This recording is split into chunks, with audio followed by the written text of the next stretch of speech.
We'll just start. And we are live. Welcome, everybody, back to another wonderful and amazing interview. Today with me, I have the privilege of having Jola, very long last name that I will butcher every single time. So I'm going to call her the lovely Jola, here to talk to us a little bit more about happiness. Now, Jola approaches happiness from a way that I personally love, which is you get it through travel.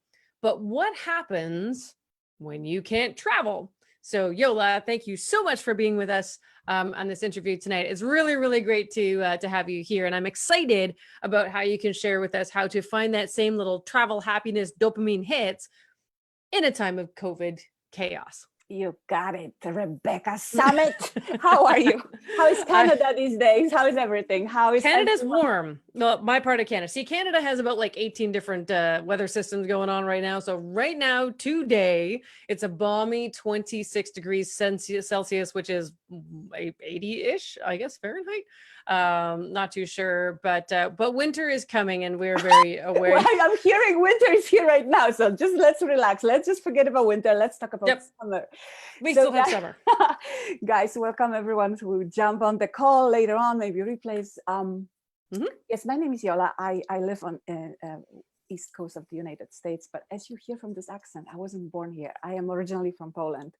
And, yes, Rebecca invited me to this call about happiness because I'm presenting in a summit on topic of happiness X factor. And and just to interrupt you for a second, that's the Take Charge Challenge Summit that I've been talking to you guys about.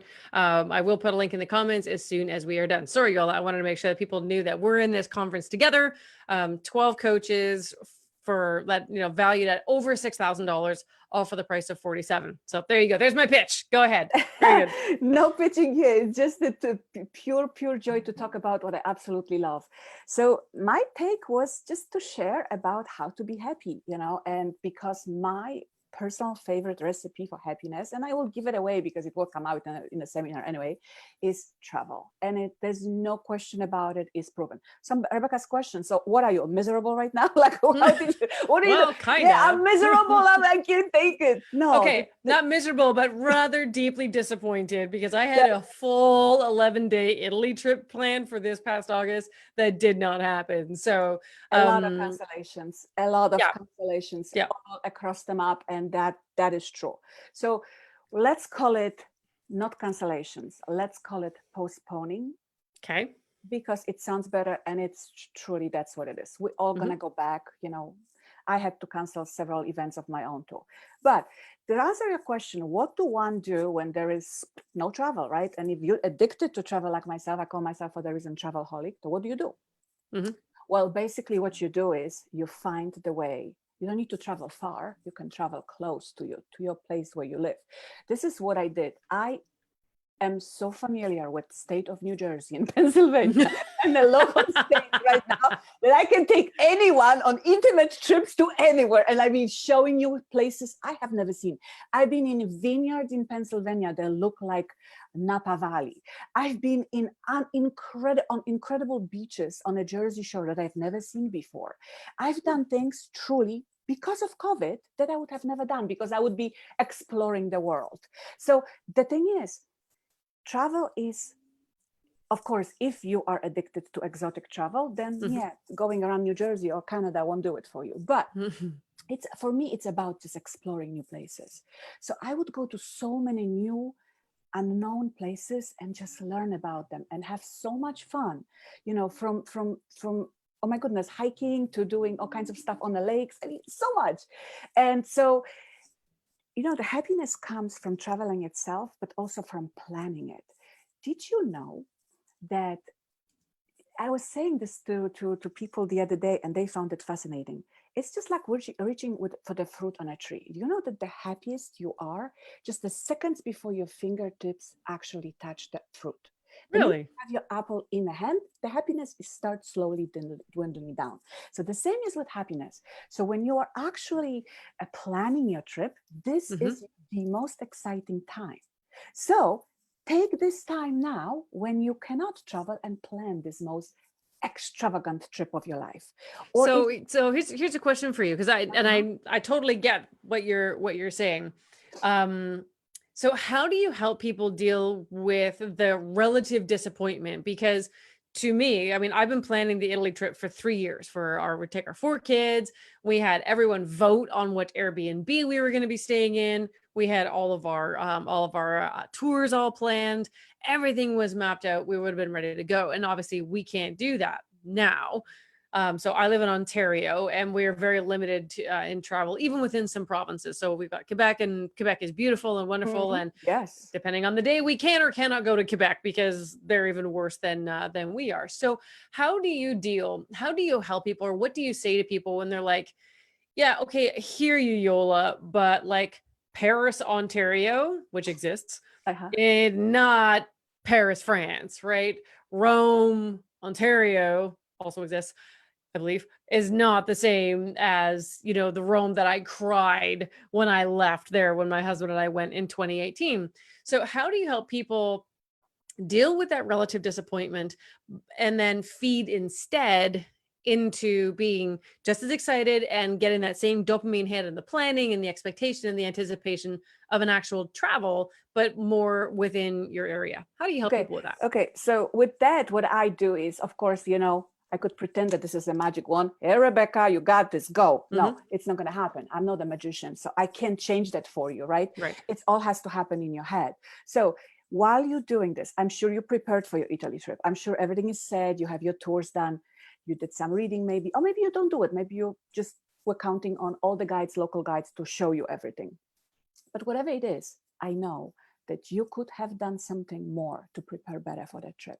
So my twist would be, do more preparation and more getting excited about this trip, what you haven't done yet. Like, go deeper, So like which push will it. get So push assume it. that it's coming. But it's going Yes. to be later. So I have more time to learn Italian Yes, now, as not opposed to yes, being yeah. You disappointed. go and you order your full dinner in full fluent Italian, but Hmm. that's just obviously one of an examples. What I want you to do is get so excited preparing for this trip and getting so deep. Now, maybe just maybe, you'll find out something that going now you wouldn't do because you didn't know about. But now you have a little bit more time to learn more. Hmm. And once you go there, you kill it because you'll be such an expert of the area where you're going that there Hmm. will be just no way. So what I'm saying is, obviously there's not much you can do, but what you can do while you're right now home, there is amazing Italian restaurants, right?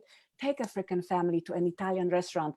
If you're drinking wine, order the wine from the region you're going. Do the best you can to, get that vibe going, because Okay. honestly, this is how I deal with this. I was preparing my coaching retreat, which was supposed to happen in Peru this year. Hmm. Last year I had unbelievable event in Bali, and this year I had to cancel. What a disappointment! But guess what? While this happened, I went deeper, and what I now know, I didn't know last month. So whoever's coming on me on this next one will be like, "Yeah, Yola, awesome!" So this is what I'm talking about. Just a little bit more preparation, and we'll be Hmm. better off. And in the meantime, do what you can to just clean your brain from all that debris that is there. You needed vacation. You perhaps need to take a few days off anyway, which, Hmm. don't just wait for the vacation, because we don't know what's going to happen. It could Hmm. happen next year. It could Hmm. happen. Yeah. But I liked what you had to say about like you really know like all the vineyards in your area and beaches that you've never seen before. And so I think that's a huge opportunity for people to say, okay, well, I couldn't go there, but where is somewhere, so I'll just use my area. So we're in Ontario, where's somewhere I haven't been? And we have a huge wine country in Niagara. And there are lots and lots and lots of wineries. Now, obviously with COVID, there's restrictions and maybe Yeah. it takes a little bit more planning to make sure that everything's open, or if you need to schedule times, or like however stuff works. But I think your point is, if I understood it correctly, that we should take our time and said, okay, we can't go there, but we can go here and we can make an adventure out of it, and still have a lot of fun. Is that kind of something you're suggesting? 100% unbelievable stuff you can do locally, Hmm. which, like I said, I always done, because my philosophy in life is I'll take a couple of long vacations a year. I try to go as our mentors, suggest quarterly. I go further. I go monthly. I do weekend getaways too. Everything is in my calendar, because if it's not in the calendar, just It like doesn't everything else, happen. it's not going to happen. Yep. So I plan this stuff, right? But at the same time, I leave myself also always opportunity to be surprised. So if somebody pops in, friend or somebody, hey, listen, actually a couple of weeks ago, I got invited to go on this beautiful Delaware River rafting. I had something already, I had a client I couldn't do, but wouldn't that be planned? Would have happened. And it's again, something whitewater rafting I haven't done. I would have loved that. So stuff like that, just there is so much. And I understand there is different regions. There's not, state of New Jersey, perhaps more attractions, New York, Pennsylvania, but it's not about that. Be creative, be creative. And also, I'm talking travel. This is what makes me happy. Not everyone is looking for that happiness from travel. So whatever that makes you happy, try to do more of that. You know what I often hear from people, which is interesting. So this is the second interview I've done where it's focused in and around happiness specifically.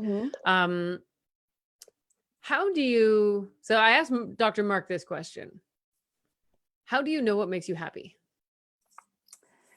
Oh, is that is it beautiful question. Yeah. So I'm not going to give you some suggestions. How do you know that something makes you happy? Because I had a relationship with someone and I asked that question, what makes you happy? And his answer was, well, I don't know. And so my answer was, well, then I don't know either. So I'm going to go that way. I love this question. I love this question because you and I are coaches and we often ask this question to people, right? So what makes you happy? What makes you the happiest? And how interesting enough, that is this dead silence on the other end most of the time. If you ask people, what doesn't make you happy? Oh, God. They just keep going, baby, right? So the thing is, what makes you happy is different for everyone, right? And I don't have one thing that I will give you on a silver platter here, Rebecca. This is the recipe. For me, it's travel generally, right? But what makes me happy is that feeling inside of absolute peace, flow, bliss. No matter what, those are my words for 2021, by the way, flow and bliss. No matter what I do, I try to take it easy. Like, I hustled too many years in my life. It was all the grind and doing this all hard way. And now I'm all about ease. So if I feel this inside, you see, I live differently now. I am enjoying my day by day because that's what I preach. We live to the fullest. We should be living to the fullest because, as I say in my presentation, there's only on average 30,000 days in a human life. Baby, we better live it to the fullest because there's not that much left, right? So what makes me happy is really that incongruence with me, that I don't force myself to do things. If it doesn't feel good, well, sometimes we have to, but if it doesn't feel good, I will make my best. I do my best not to do it. Yeah. Well, I mean, sometimes we do the things we don't want to do because it leads us to something that is ultimately going to make us happy. Right. Like when I started, I did virtual businesses before virtual businesses were cool. I've been running a virtual company now for 10 years. And so, when COVID finally hit and everyone's like, oh, wow, like working virtually. And I'm like, welcome to my office, ladies and gents. But I did that because when I worked for corporate Canada, I was miserable. I hated it. I hate no matter how many people were in that office, someone's looking at a watch, oh, well, you're 5 minutes late, or office politics. And I never played a good game. I was very undiplomatic. I just awful. So when I started my own business, I was like very, very clear about what made me happy. And I don't want to have an office. So I built a virtual business. I researched how to do it. And I still have it to this day. I don't want and never will have, and I will happily put this in writing, that I will never ever have a bricks and mortar organization. Maybe if my business gets big enough and somebody else wants to go there, knock your socks off. I just don't like it for myself. That's what makes me happy, because everyone else is in their productive states, wherever makes them the happiest. And then I have overall a happy team, and the same thing goes for relationships. I've had a couple of really crappy ones. And then, as most people know, if you follow me on Facebook, I absolutely adore my husband. I was going to say, by the way, happy belated birthday to him. Thank you. He's 49. It'll be 50 next year. So, queue up for the party. I'm going to live stream that sucker. But when when I was going through my rough patches, I became very aware that I wasn't clear on what made me happy in a relationship. So I just sat down. I don't know if I wrote this stuff out or if I just thought it. I always encourage my clients to write out this stuff.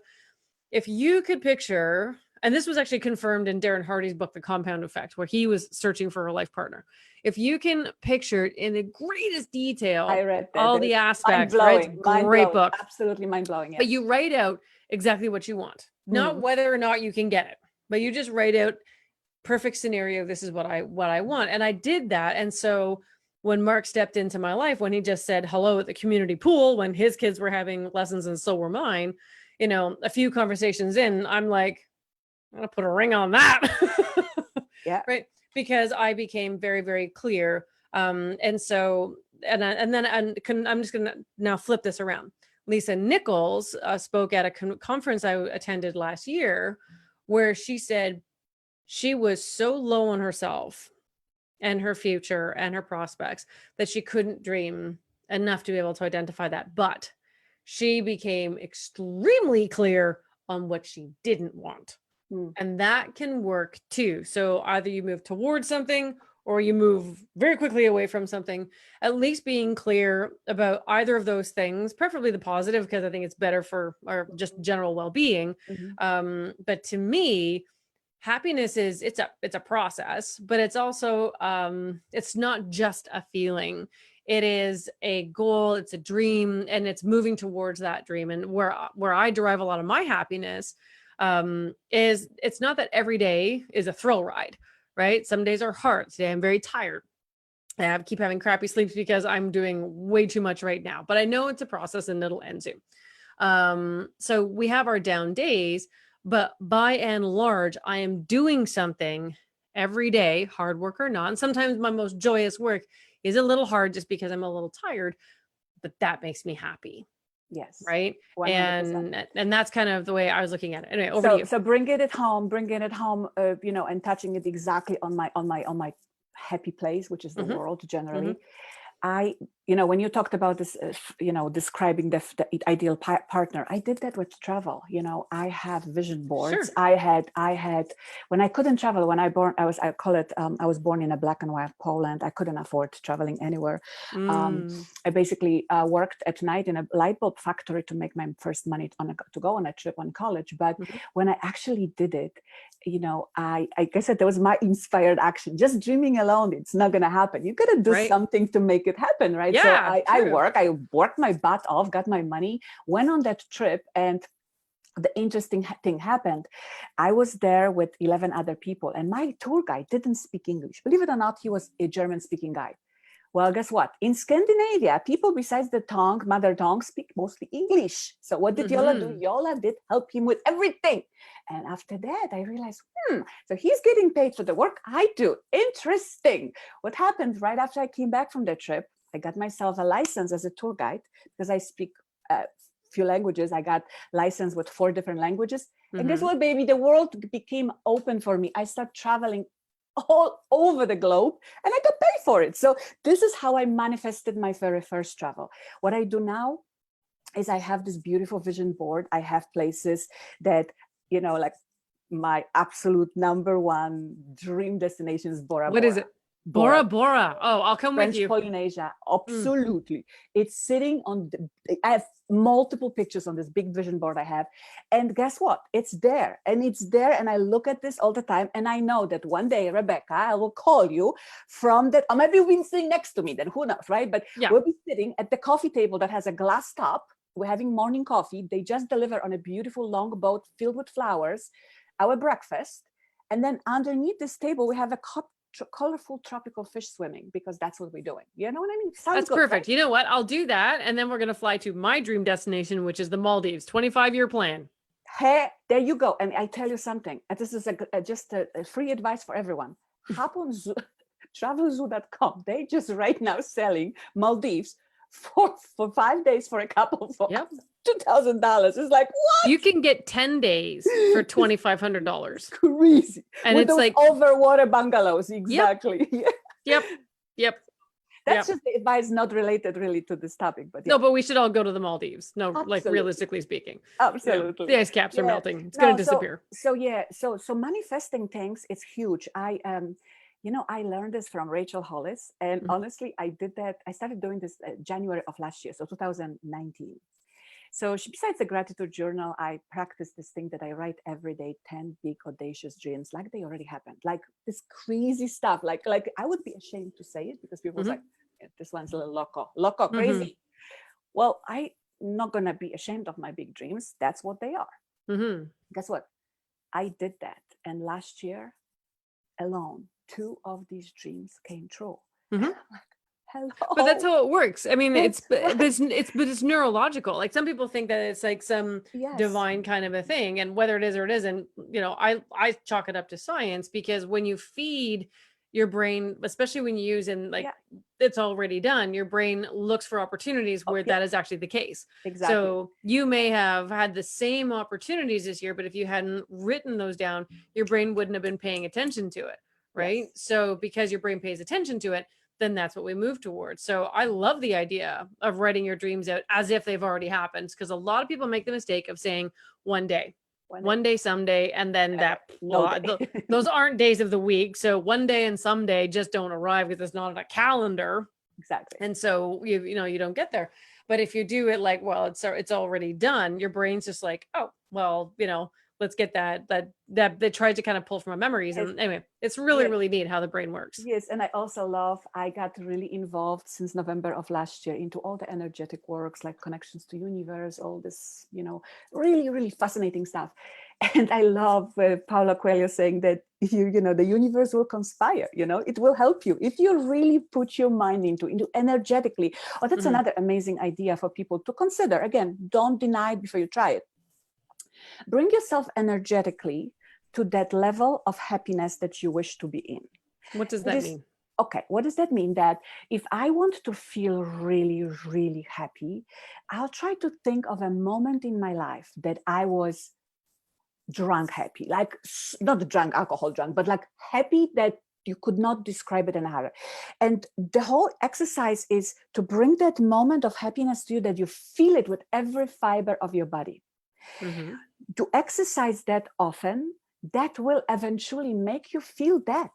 It's just like it's sort of like a manifesting, but that is like you have to be at the frequency and vibration of the happiness you want. So is that like a fake it till you make it kind of a thing? No, because when you bring yourself to that frequency, you actually feel it in that moment. You're not faking it. So it's not like, okay, I have a bottle of water here and I said, oh, this is amazing champagne, Rebecca, I'm going to have it and I'm going to be, oh, no, not like that. You got to bring that memory, really think about it so like intensely. Maybe maybe it's sort of like a meditation for you. I don't know, but it brings you to that state, of that happiness.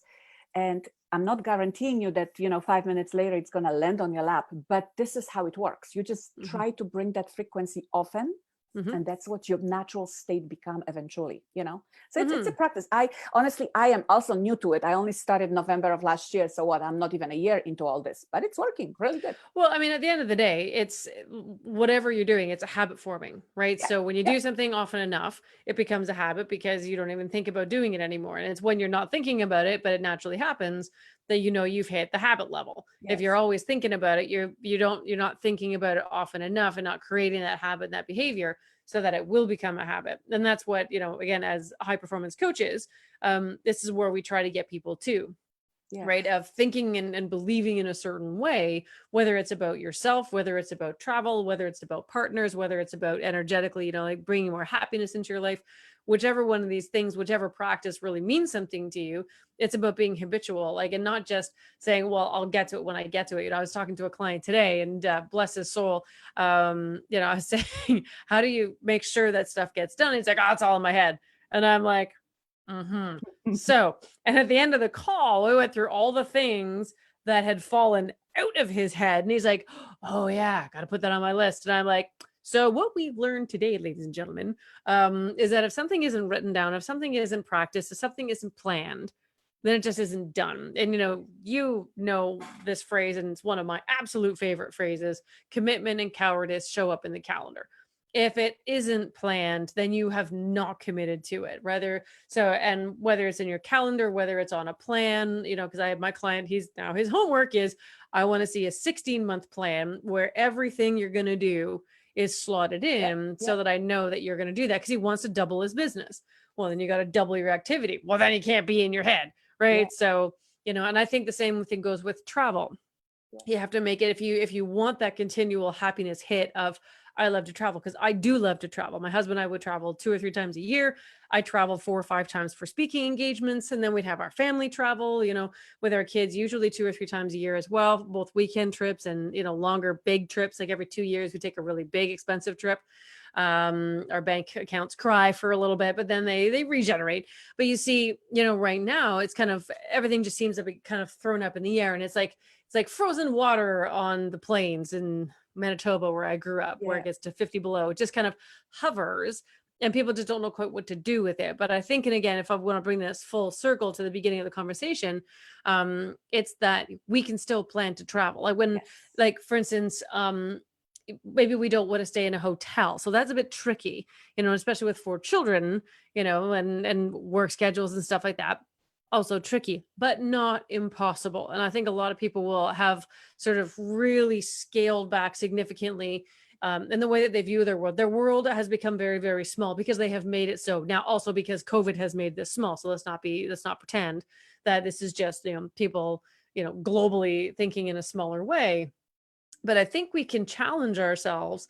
If you don't want to go stay in a hotel because you're not comfortable, then there are tons of day trips you can take, lots of different ways to do so safely. And it's the idea of planning something. I was reading, that's the funniest thing in the world. I don't know why I'm thinking this now, but I was reading, I think, BuzzFeed for my mental brainless moments of watching the commercials on TV, that Dolly Parton with her husband, who've been married for 54 years, they plan well in advance. She makes all of their favorite foods. They put it in a picnic basket, and they just drive along the river until they decide to stop. And then they pull in and they just enjoy their dinner. Right. And I thought that was it's really, not for really everyone, sweet. but it's a really awesome way of doing this. But it makes them happy. Yes. Right. That makes them happy. Exactly. Right. Being together and eating their favorite meal together, that makes them happy. And I think, I just want to kind of challenge the listeners tonight, or whenever you're watching this video, really think the basics of what makes you happy. Make it simple. Make it so that there's something you can do that's tangible and doable. Like my husband and I went on a hike this past weekend to the spot where he asked me to marry him. Oh, cool. And it's like 7 or 8 years ago. I think eight. That's what we're going on. And you know what? We just went there and we sat and we remembered. And you know what? It was absolutely wonderful. That's wonderful. And it brought back so much joy. And again, there's things like that everyone, I think, can do. Yeah, and if I could add a bonus to this, and I think it would be a really nice wrap-up thing. Tony Robbins says this so cool, that if you replace your expectation with appreciation, your world would change in a minute. And it goes for everything. Because now check this out. Even taking your trip as an example to Italy, you had expectations that you're going. It was taken away from you and now you're miserable, right? Yeah. Now, if you replace it just for a minute, well, first of all, I am able to go to Italy. Second of all, I will still go to Italy. It will be better because it's going to be better prepared and I will appreciate it 3 times better. Right. If you replace it with that, man, are you going to be instantly? It changes things, doesn't it? Yes. It brings back that happiness. Everything about, I used to be this, I'm not going to call myself bad names now, but it was the BITCH. That's how you spell it in English? You've got it. Right. Yep. That was spelling. that every single thing was, people give it to me. It of course I deserve it. Give it to, what do you mean? And it was a disappointment sometimes because it wasn't delivered the way I wanted even. Maybe it was, but not in a form I wanted. So those expectations, I got so much more humble here. And now, I am such a big, I appreciate the smallest things. Like I'm like a kid. And I think that gives happiness too, just appreciate. Did you notice how people can be in the most amazing event experience? At that moment, you think they're kind of happy. You ask them the next day and they almost like live, try to take this energy for a little bit longer, savor it, like don't let it go right away, you know. So this is that's how I go about it. And I'm like this happy-go-lucky. I don't know. I drink my Kool-Aid all the time. We all have to drink our own Kool-Aid, as long as it tastes good, as long as it helps others, right? Well, you know, Jola, thank you so much for coming on and sharing your thoughts about travel and happiness and kind of what to do, and kind of give people some opportunities to shake themselves out of that sort of that holding pattern and being able to do something that will make them ultimately happy no matter what's going on in the world, because the restrictions may ease, they may close. It's going to be different for everybody all over the world, but we control our happiness, and we control whether we allow things to bring us down, or if we say, okay, so plan A, B, C, D, E, and F didn't work out, but there's still the rest of the alphabet, and there's always something we can do. So, and we're going to talk about so many different aspects of happiness in the actual masterclass. Yes, that it's mind-blowing. Like people like will be like, they never even thought about these things that there exist, that they could change things for them. So that I'm excited. And yeah, so that, again, that's the Take Charge Challenge coming soon on September 29th, October 29th, 30th, and October the 1st. 12 coaches, 1 hour each, back to back. And if you want, you can also pay a little bit more for the VIP ticket to get all the recordings, plus 6 books by authors that are going to be sharing stuff with you on this actual summit. So again, the link is going to be in the comments. On giving, right? Yeah, it does. It does. And it keeps on giving, and it's up to us to be open to receiving. And that's the other piece of the puzzle. Yes. All right, Jola, have a wonderful evening, and I'll talk to you soon. Okay. Yes. By the way, I'm having Italian dinner. I'll be thinking about you. Oh, very good. Ciao. Thanks.